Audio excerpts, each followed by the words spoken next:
Yung po na lang ni Pare sa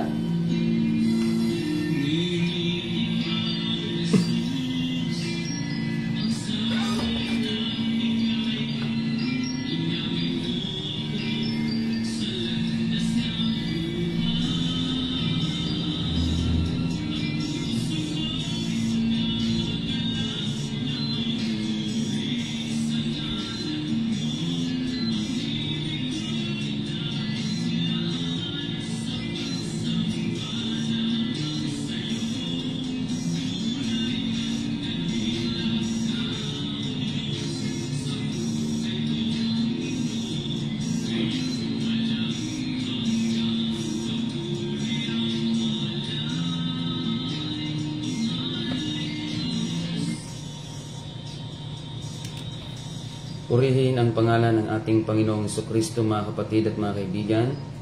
Sa himig po ninyong mapapakinggan ay sumasampapawid ang programang si Jesus, ang buhay na pag-asa. Kayo po ay nakikinig dito lamang po sa himpilan ng New Gen FM 100.7. Live po tayo mga kapatid dito po sa Barangay Fabrica, Bulan, Sorsogon. Pagbati po sa lahat ng ating pong mga taga-subaybay, sa lahat ng mga nakikinig, sa buong probinsya ng Sorsogon at Masbate, saan man po kayo lugar o dako naroon ngayon, sa biyaya at tulong ng ating pong Panginoon, mapagpalang umaga po sa inyong lahat, mga kapatid at mga kaibigan. Pagbati po sa ating pong mga taga-subaybay, sa lahat ng ating pong mga tagapakinig dyan sa Kapol, ang mga tagapakinig po natin dyan sa Ticao Island, dyan po sa Masbate at sa Samar, maging dito po sa buong probinsya ng Sorsogon. Mapagpalang umaga po sa bawat isa sa atin sa pangalan ng Panginoon. Maraming salamat po sa inyong pagkikinig at sa inyong pagsubaybay sa programang Si Jesus, ang buhay na pag-asa. Ako po ang inyong lingkod, Pastor Alfred Generalo ng United Pentecostal Church, Matnog, na inyo pong makakapiling muli ngayon sa pag-aaral ng salita ng Panginoon. Good morning po sa bawat isa sa atin. Nawa kayong lahat po ay nasa mabuting kalagayan ngayon, mga kapatid. Anuman po ang ating pong mga sitwasyon, anuman ang ating pong mga kinakaharap. Amen. Ingatan at pagpalain po kayo ng ating Panginoon. Pagbati po sa ating pong mga kapatiran, dito po sa United Pentecostal Church, Bulan, amen, na pinangasiwaan po ng ating pong Senior Pastor, Pastor Randy Rosare. Amen. At pagbati din po sa ating pong Pastor, Pastor Randy dyan po sa Iquirino and Pastora Maricar. Ninumanting, pagpalain po kayo ng Panginoon at ang buong family, pagpalain po kayo ng Panginoon. Sa lahat ng ating pong mga kapatiran, sa tatlong congregation, dyan po sa Iquirino Congregation, sa Santa Remedios at maging dyan po sa Magsaysay Congregation, pagpalain po kayong lahat ng ating Panginoon. Magandang umaga po sa inyong lahat. Pagbati po sa ating pong mga taga-subaybay, tagapakinig dyan po sa Barangay Lahong, amen, sina Sister Laura Gumban, Brother Edmond, and family, God bless po. Maraming salamat po sa inyong pagsubaybay. Maging sa lahat po ng ating pong mga kapatiran dyan, good morning, pagpalain po kayong lahat ng Panginoon. At ang mga kapatiran natin sa Sanuandaan, good morning, pagpalain kayo ng Panginoon. At ang mga kapatiran natin, amen, dyan po sa Barangay Aquino, good morning po sa inyong lahat. At ang mga kapatiran natin dyan sa Barangay Zone 2, dyan po sa JP Laurel, dyan po sa Zone 7, at maging dyan po sa Magsaysay, dito po sa San Vicente, at ang mga kapatiran natin dyan sa Santa Remedios, good morning po. Pagpalain po tayong lahat ng ating pong Panginoong Jesucristo. Good morning po sa ating pong mga kapatiran dyan po sa Inablan Oriental, sina Sister Lady, Sister Rayleigh, Brother Rolly, Sister Mercy, at sina Sister Rowena, Sister Jen Rose, at sina Sister Maricel, at sina Sister Jen. Pagpalain po kayong lahat ng ating Panginoon, mga kapatid. Nawa tayo po ay magtuloy-tuloy lang sa paglilingkod sa Diyos hanggang sa muling pagbabalik ng ating Panginoon. Maging sa lahat ng ating pong mga radio listeners at sa ating pong Facebook live viewers, good morning, Sister Rinelda Balmes Gracilia Hagos. Pagpalain po kayo ng Panginoon. Maraming salamat po sa inyong pakikinig at sa inyong pong panunood dyan po sa Irusim. Amen. Pagpalain po kayo ng ating pong Panginoon. And also Sister Sister Cherry Ikeda, good morning po. Pagpalain po kayo ng Panginoon. Amen. Diyan po sa UPC Japan, salamat po sa inyong pagsubaybay. Sina Sister Christy Disoyo, Brother Andy Orozco, good morning. And Sister Ara Gloriani, pagpalain po kayo ng Panginoon diyan po sa Magsaysay. Maraming salamat po sa inyong pagsubaybay. Praise God. And sa lahat ng ating pong mga kapatiran, Sister Margie Gustan Isiha, pagpalain po kayo ng ating pong Panginoon. Sister Melody Herrero, Sister Angelita Ligoro, dyan po sa Timonan, Quezon, good morning. Pagpalain po kayo ng ating pong Panginoon. Sa lahat po ng ating pong mga tagapakinig, amen. Kung kayo po ay may mga katanungan at kung nais nyo po magpadala ng prayer request, pwede nyo po akong tawagan o di kaya i-text sa CP number 0967-364-7164. 0967-364-7164. Yan po ang aking pong contact number. Tawagan nyo na lang po. Tawagan nyo lamang po ako, mga kapatid. Excuse. Amen. At sa lahat ng mga dumalo sa ating pong paanyaya kahapon, araw ng linggo, maraming salamat po sa ating pong mga panauhin. Salamat po sa inyong pagdalaw. Salamat sa inyong pag-attend. Nawa hindi lang yun ang una at huli nating pagsasama, kundi tayo ay magpapatuloy sa pagsasama sa paglilingkod sa atin pong Panginoon. Amen. At nawa naging memorable ang inyong pagdalo sa gawain ng atin pong Panginoon.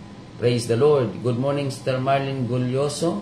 Magpalain po kayo ng ating pong Panginoon. At pagbati din po sa ating pong mga kapatiran dyan po sa UPC Matnog. Amen. Ang mga kapatiran po natin dyan sa Barangay Kalintaan, Barangay Manurabi, at dyan po sa Sinibaran, dyan po sa Barangay Lahong, dyan po sa Kapukutan, at dyan po sa Barangay Bulo. Good morning dyan po sa Barangay Tablak, mga kapatiran po natin dyan sa Camachiles at sa Barangay Kaluukan. Pagpalain po kayong lahat ng atin pong Panginoon sa lahat po ng mga kapatiran natin. Good morning, Sister Marilyn Huagas Ayok. Pagpalain po kayong lahat ng ating Panginoon. Amen. At sa ating pong pagpapatuloy, mga kapatid, praise God, patuloy natin buksan ang ating mga puso at isipan sa mga salita ng Diyos na ating pong pag-aaralan, mga kapatid. At pagbati po sa ating pong mga kapatiran dyan po sa Barangay Lahong, ang mga kapatiran po natin dyan, mga kapatid, sa Sumagungsong, mga kapatid, pagpalain kayo ng Panginoon. Maging dyan po sa mga kapatiran natin dyan sa Barangay San Francisco. Amen. Ang Magkayan family, good morning po. Pagpalain po kayo ng ating Panginoon. Amen. Praise God. At sa pagpapatuloy natin, mga kapatid, maraming salamat din po sa ating pong technical side, Brother Box. Salamat po sa pag-assist. Amen. At sa pagkakataong ito, tayo po ay manalangin sa Panginoon sa ating pong pagpapatuloy sa pagpapasimula ng ating pong pagtatalakay sa salita ng ating Panginoon, mga kapatid. Tayo po ay manalangin, sabayan niyo po ako, mga kapatid, sa ating pong paghiling ng patnubay at gabay ng ating Panginoon. Praise the Lord. Amen. Dakila at makapangyarihang Diyos, aming Panginoong Jesucristo, maraming salamat po sa napakagandang umaga na iyo pong ipinagkaloob sa bawat isa sa amin. Salamat, Panginoon, sa kalakasan. Salamat sa magandang umaga. Salamat sa buhay. Salamat sa iyong kabutihan, sa mga biyaya at pagpapala. Sa oras na ito, O Diyos, kami po ay lumalapit na habang kami ay makikinig ng iyong banal na salita, buksan mo po ang puso at isipan ng amin pong mga radio listeners, FB viewers. Hipuin mo po ang kanilang mga puso, Panginoon. Ipaunawa mo po sa kanila, O Diyos, amen, ang iyong salita na kanila pong itong maintindihan, O Diyos, at magkaroon sila, O Diyos, ng desire na sumunod sa anumang bagay o anumang salita na kanilang natututunan galing sa iyo. Maraming salamat, O Diyos. Purihin ka. Magbigay ka po ng kapayapaan sa mga nagugulumihanan. Dalangin po namin, O Diyos, ang may mga karamdaman, Panginoon, saan man po sila dako na lugar naroon ngayon, marahil sila ay nakikinig o taimtim na nakikinig ngayon, Panginoon. Marahil sila ay sumasabay ngayon sa panalangin. Lord, abutin mo po sila ng iyong kapangyarihan. Bigyan mo po sila, O Diyos, ng kagalingan. Amen. At pagpalain po sila ng kapayapaan na nagmumula sa iyo. At patuloy mong tulungan na ang kanilang pananampalataya ay patuloy na maitaas. Amen. At mailagak sa iyo, Panginoon, sa iyong kapangyarihan. Maraming salamat, O Diyos. We declare blessing, we declare healing and peace in Jesus' mighty name sa lahat ng aming mga radio listeners and viewers. In Jesus' name we pray. Amen and amen. Praise the Lord. Salamat po sa Diyos, mga kapatid, sa atin pong Panginoon. Sa lahat ng mga nanonood, good morning, Pastor Joel Tinoco. Pagpalain ka ng Panginoon, friend. At Mr. Nancy Bumbales, good morning. Mr. Helen Detera, pagpalain po kayo ng Panginoon. Mr. Rebecca Montemor, good morning. Praise God. At sa pagkakataong ito, tayo mga kapatid ay mag-aaral ng salita ng Diyos. Kung kayo po ay may mga Biblia sa inyo pong mga tahanan, pwede niyo po akong sabayan sa pagbabasa ng mga salita ng ating pong Panginoon. In the book of 1 Corinthians chapter 1 verse 18, ganito po ang ating pong mababasa, mga kapatid. Sapagkat ang salita ng krus ay kamangmangan sa kanila na nangapapahamak, ngunit ito ay kapangyarihan ng Diyos sa atin na nangaliligtas. Pagpalain ng Panginoon ang pagkabasa ng kanyang banal na salita. Sapagkat nasusulat, iwawalat ko ang karunungan ng marurunong at isasawala ko ang kabaitan ng mababait. Amen. Salamat sa Diyos, mga kapatid. Pag-aralan natin, mga kapatid, ang salita ng Panginoon, amen, tungkol sa krus ng ating Panginoong Jesucristo. Amen. So, sa historically o sa ating pong kapaligiran, iba-iba po, mga kapatid, ang interpretasyon ng mga tao patungkol sa pinag-uusapan na krus, mga kapatid. Amen. Traditionally, ang cross, mga kapatid, ay ginawang tourist spot, mga kapatid, ng mga tao para pagkakitaan. Ginagaya nila ang kung ano ang nangyari sa atin pong Panginoong Jesucristo.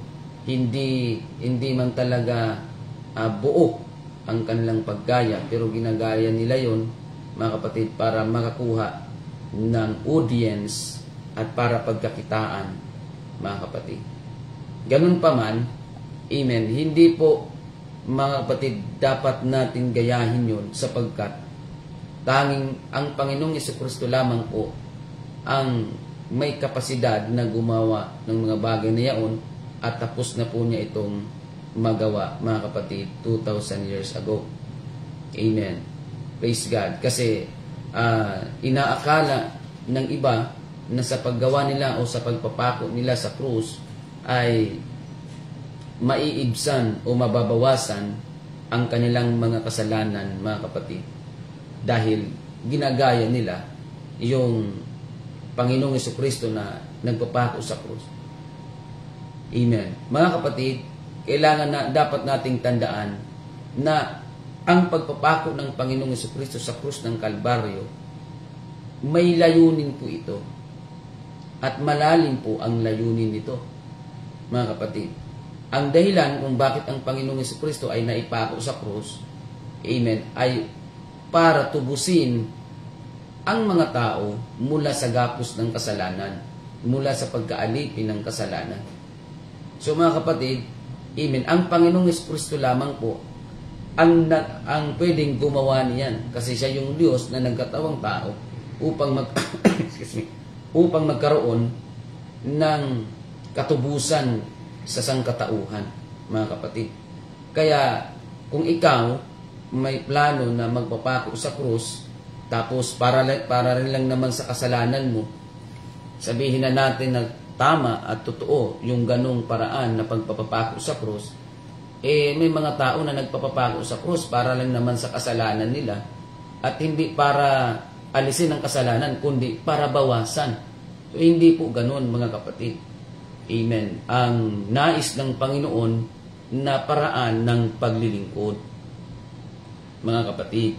Amen. At hindi po tama na isipin ng mga tao, mga kapatid, ng kung sino man, na ang pagpapako sa krus ay literal na magpapapako ka sa krus.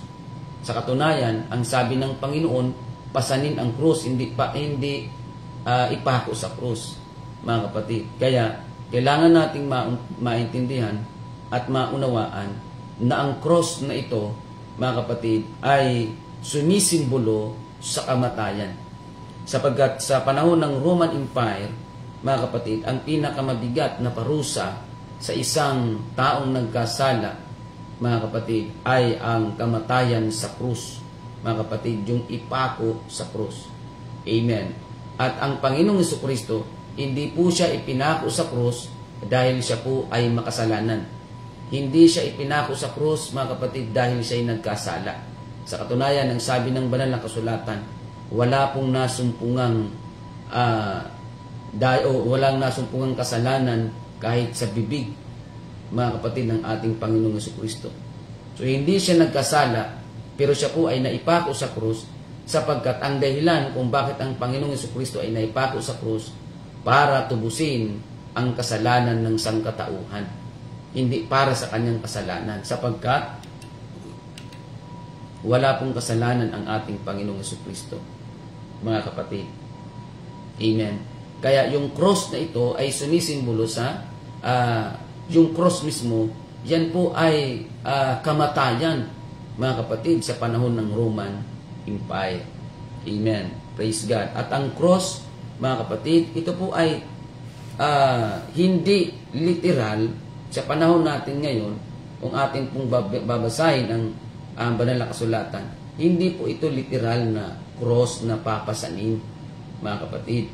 Ang cross na ito po ay mababasa natin, mga kapatid, sa Galatia.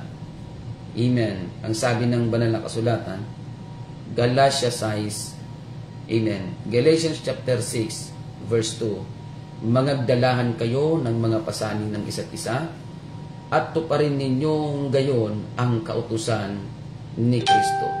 So ito po ay tumutukoy sa kautusan ng ating Panginoong Jesucristo, mga kapatid, na papasanin, susundin, mga kapatid, ng mga tao. So ang cross, mga kapatid, hindi yung ating paglilingkod sa Diyos, mga kapatid, ay hindi natin kailangan ipadaan sa pagpapapako sa krus. Kasi ang iniisip ng ilan, pag nagpapakoan niya ako, pastor, kahahabagan ako ng Diyos. Mali. Hindi po ganoon ang Panginoon. Mas lalong mapupuot ang Diyos sa iyo kapag ikaw ay magpapapako sa krus, mga kapatid. Sapagkat iniinsulto mo ang Panginoon dahil dyan siya, mga kapatid, yun yung ginawa niya para tubusin ka. Tapos na po ang pagtubos ng ating Panginoong Jesucristo. Amen. Yung pagkapako ng Panginoong Jesucristo nung siya ay nagkatawang tao, yung pagkapako niya sa krus, once and for all, para sa lahat po yun, mga kapatid. Amen. At isang beses lamang po yan nangyari. Hindi po dapat yan inuulit-ulit. Hindi dapat yan, mga kapatid, ginagawang pistahan, mga kapatid, kundi bagkus, kung meron man tayong dapat, amen, ma-appreciate doon sa nangyari, mga kapatid, sa pagkakatawang tao ng Panginoon, walang iba kundi yung pag-ibig ng Diyos sa atin, amen, na bagamat tayo'y mga makasalanan, tayo dapat ang ipako sa krus, pero mas pinili ng Diyos na siya po, mga kapatid, amen, ang umako ng ating mga kasalanan, mga kapatid. Praise God. Yun po ang totoong diwa, amen, ng cross ng Kalbaryo. Hindi para gayahin ang ginawa ng ating Panginoong Jesucristo.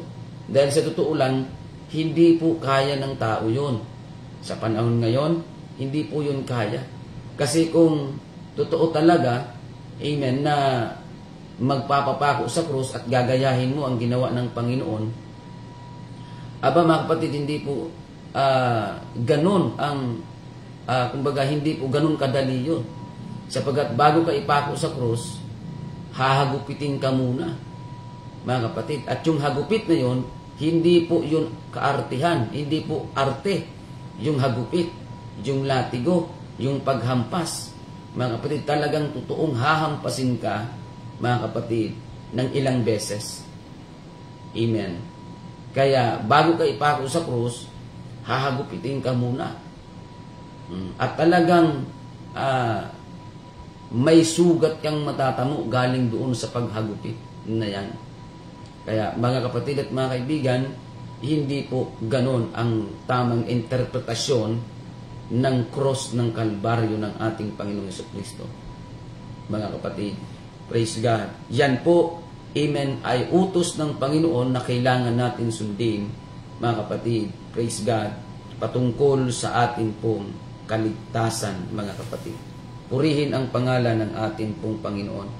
In the book of Proverbs, chapter 9, kung ating pong tutunghayan, mga kapatid, sa verse 6, ganito po ang ating mababasa. Iwan ninyong mga musmos at kayo'y mabuhay at kayo'y magsilakad sa daan ng kaunawaan. Mga kapatid, amen. Saan tayo magsisilakad? Sa daan, mga kapatid, sabi ng Biblia, sa daan ng kaunawaan. So mga kapatid, kailangan yung paglilingkod natin sa Diyos, kailangan ito po ay bunga ng tamang pagkaunawa natin, mga kapatid. Amen. Kaya nga, nagkakamali sa pagsunod ang mga tao sapagkat hindi nila nasusumpungan yung tamang pagkaunawa sa salita ng ating pong Panginoon, mga kapatid. Praise God. Hindi, kumbaga, hindi tumutugma yung kanilang pagkaunawa sa salita ng Diyos doon sa kanilang mga ginagawa, mga kapatid. Dahil iba po ang sinasabi ng Biblia, iba ang ginagawa ng mga taong pagsunod. Amen. Kaya ang payo ng banal na kasulatan, in the book of Proverbs, mga kapatid, tayo'y magsilakad sa daan ng kaunawaan. Hindi sa daan ng tradisyonal. Hindi sa daan ng opinyon ng mga nakararami, kundi sa daan ng kaunawaan. At ang kaunawaan na yon ay ating masusumpungan sa ating Panginoong Jesucristo. Kaya nga ang sabi ng Panginoon, mga kapatid, sabi ng Biblia, ang utos ng Kristo ang dapat nating sundin. Kaya sabi ng Panginoon, if you love me, keep my commandments. Mga kapatid, ang kailangan nating sundin ay ang mga utos ng ating Panginoong Jesucristo. Wala pong sinabi ang Panginoon na magpapako ka sa krus.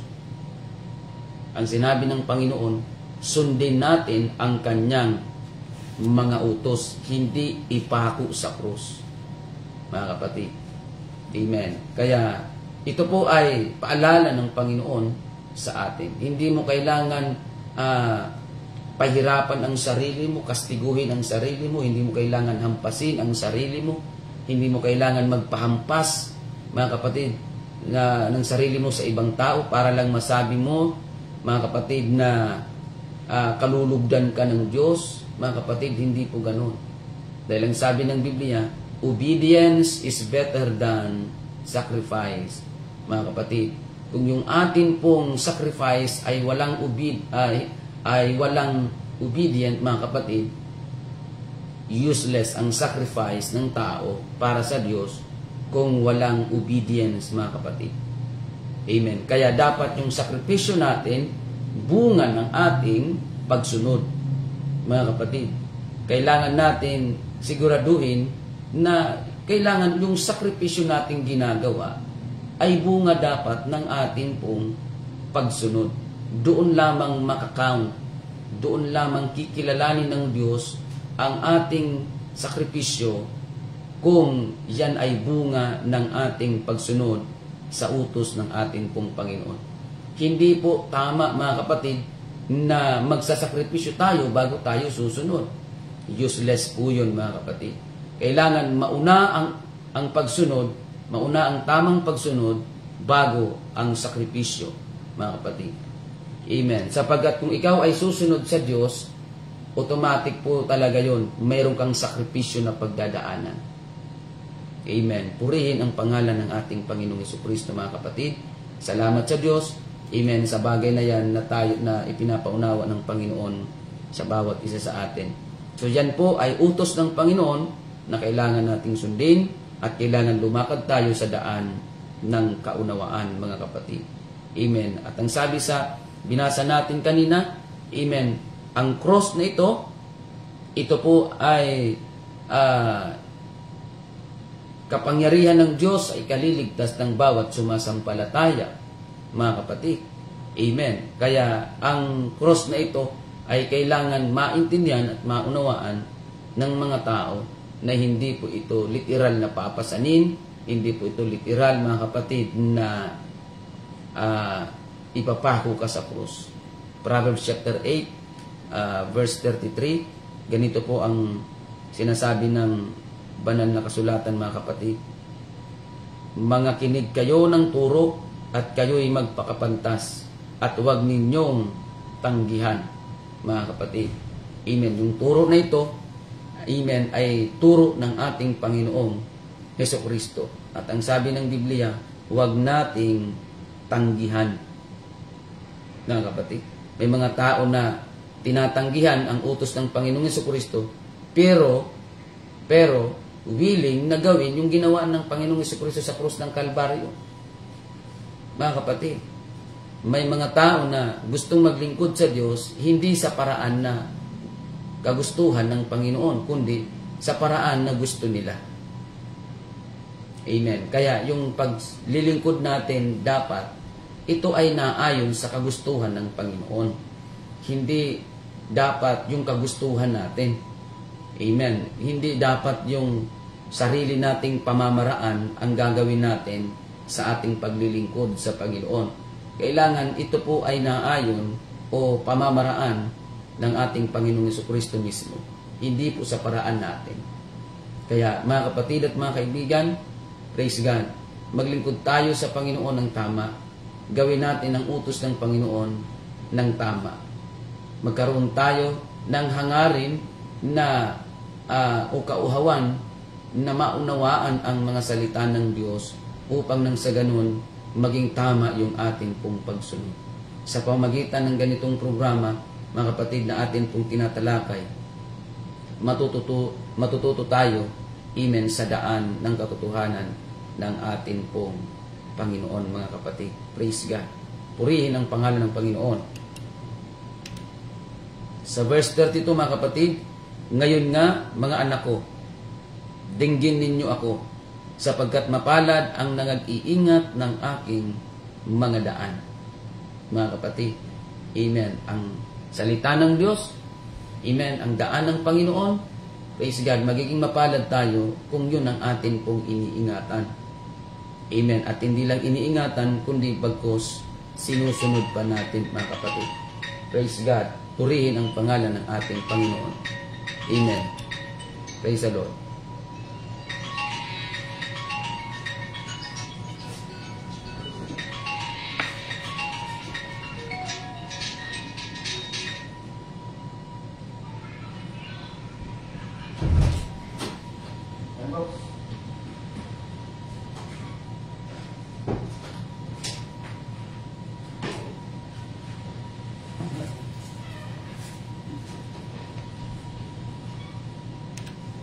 Praise the Lord, mga kapatid.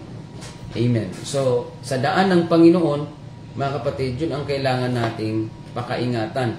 Sapagkat, amen, yun ay para sa atin at huwag nating babaliwalain, huwag natin pong wawalain, mga kapatid. Ingatan natin sapagkat yun ay para din lang naman sa atin. Purihin ang pangalan ng ating pong Panginoon, mga kapatid. Praise God. Amen. In the book of Luke chapter 9 verse 23, ganito po ang atin pong mababasa, mga kapatid, na salita ng atin pong Panginoon in verse 23 ng chapter 9, mga kapatid. Praise God. At sinabi niya sa lahat, kung ang sino mang tao ay ibig sumunod sa akin, ay tumanggi sa kanyang sarili at pasanin sa araw-araw ang kanyang cross at sumunod sa akin. So mga kapatid, kung ang cross na ito ay literal na papasanin, Ang sabi ng Panginoon, araw-araw. Mga kapatid, araw-araw na papasanin. Kaya lang, ang problema, mga kapatid, ang ginagawa ng tradisyon ay yearly.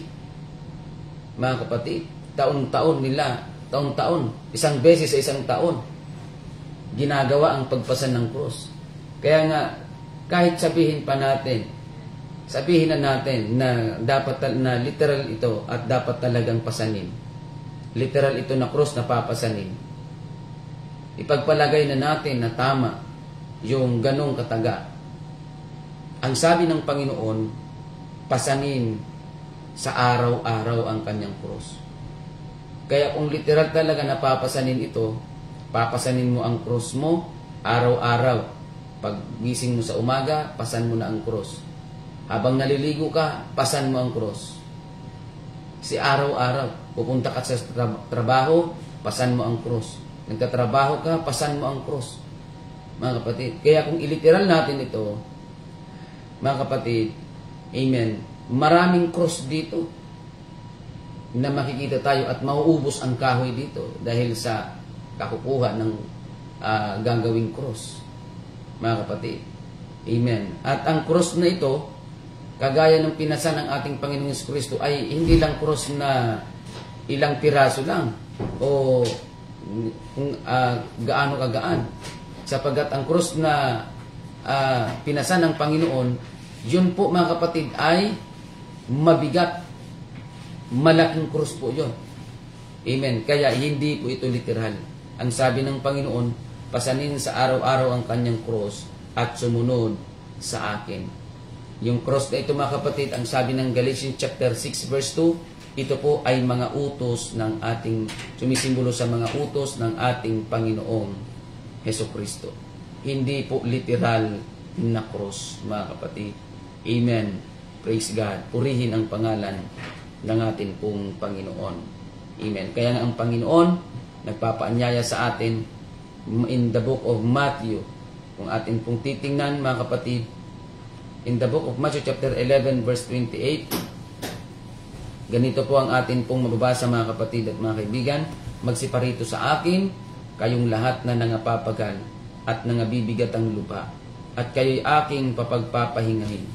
Pasanin ninyo ang aking pamatok at mag-aral kayo sa akin, sapagat ako'y maamo at mapagpakumbabang puso, at masusumpungan ninyo ang kapahingahan ng inyong mga kaluluwa. Mga kapatid, amen. Sabi ng Panginoon, pasanin ninyo ang aking pamatok, amen, at mag-aral kayo sa akin. Yung pamatok, mga kapatid, utos ng Panginoon, amen, pasanin at mag-aral, sabi ng Panginoon, mag-aral kayo sa akin. So, kaya nga may ang ganitong programa na pinag-aaralan natin ang salita ng Panginoon, sapagat yun po ang nais ng Panginoon sa mga tao, na matuto tayo ng kanyang mga salita, matuto tayo ng kanyang mga daan, mga kapatid, sapagkat malambot ang aking pamatok at magaan ang aking pasan, sabi ng Panginoon. Amen. Nais ng Panginoon, amen, na sundin natin ang kanyang mga utos, sapagkat nais ng Diyos na matuto tayo sa kanyang mga daan, sa katotohanan at sa kanyang mga salita. Nais ng Panginoon na yun ang mangyari sa mga tao. Sapagat alam ng Panginoon, kapag ang tao ay kulang sa kaalaman tungkol sa mga salita ng Diyos, mga kapatid, doon nagkakaroon ng mga rimalaso ang buhay ng tao. Mga kapatid, hindi na nagiging tama yung sequence ng kanila pong buhay, mga kapatid, at minsan o madalas, mga kapatid, nakakagawa ng mga desisyon na hindi magdadala o hindi ikabubuti ng bawat tao, mga kapatid. Praise God. Purihin ang pangalan ng Panginoon. In the book of Psalms chapter 119, amen, ang sabi po dito sa 104, amen, pakinggan natin ang sinasabi ng banal na kasulatan, mga kapatid. Sa iyong mga tuntunin ay nagkakamit ako ng unawa, kaya't aking ipinagtatanim ang bawat lakad na sinungaling. Ang salita mo'y ilawan sa aking mga paa at liwanag sa aking landas.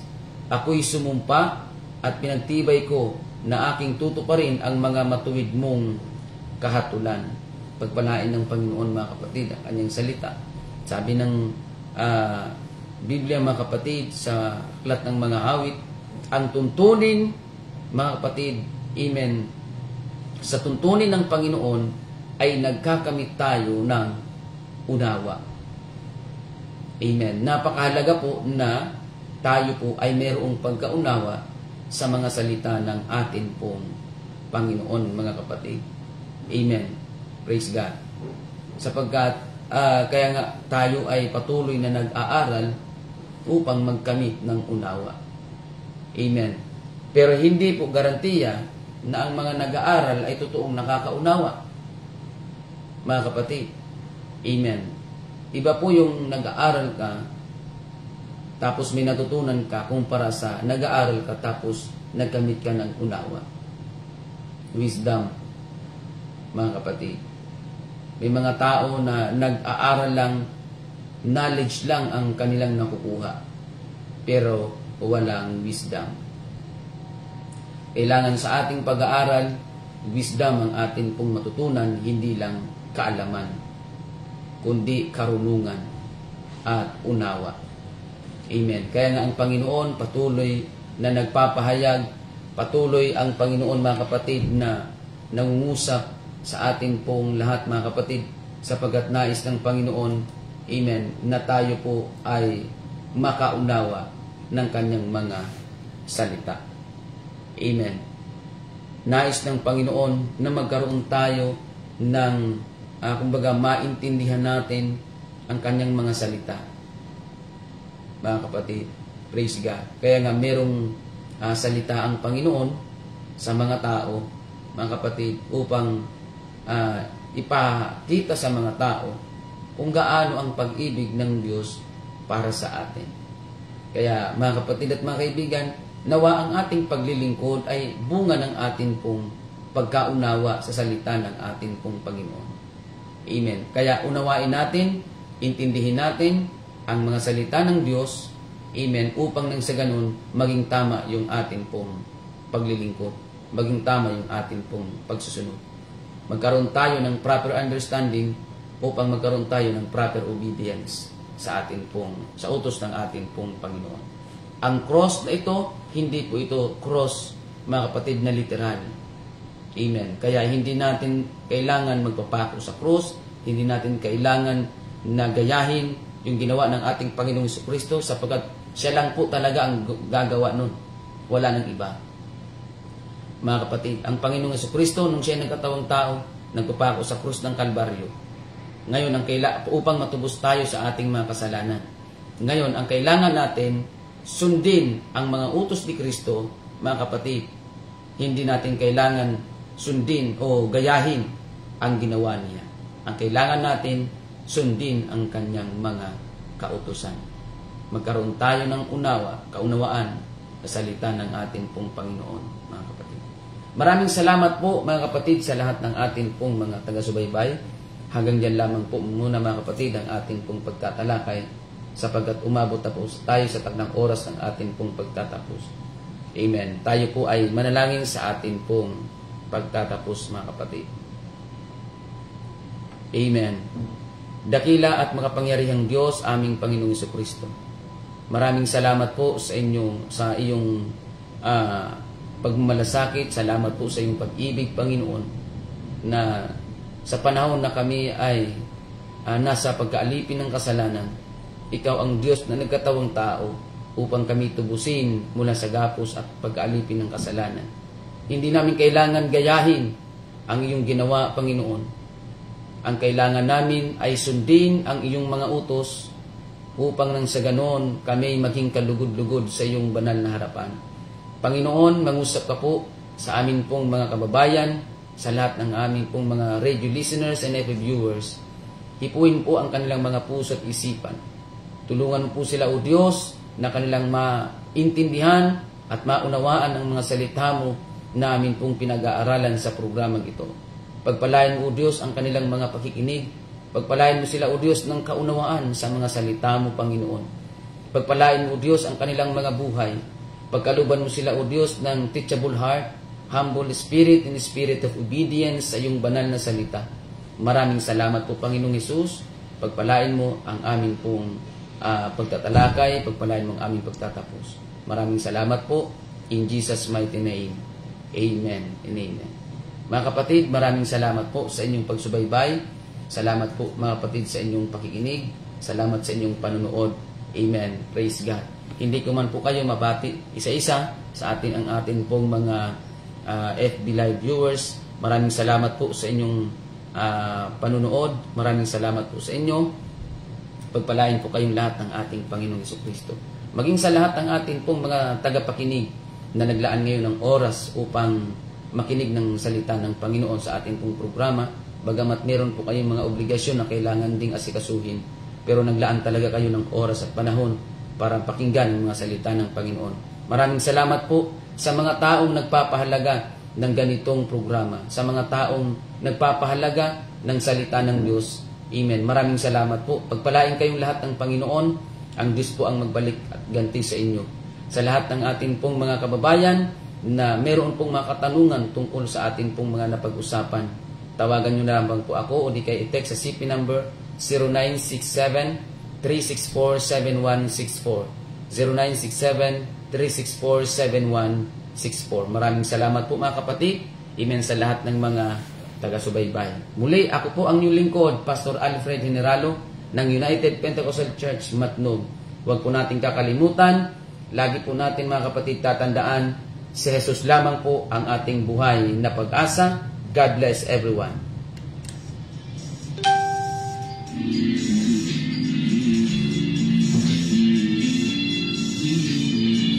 Thank you so much, Sister Cherry Ikeda. Good morning. Pastor Joel Tinoco. Good morning. Amen. Praise the Lord.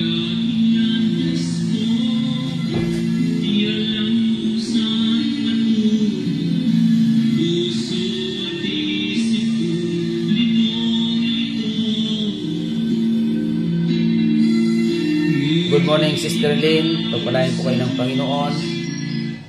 Amen.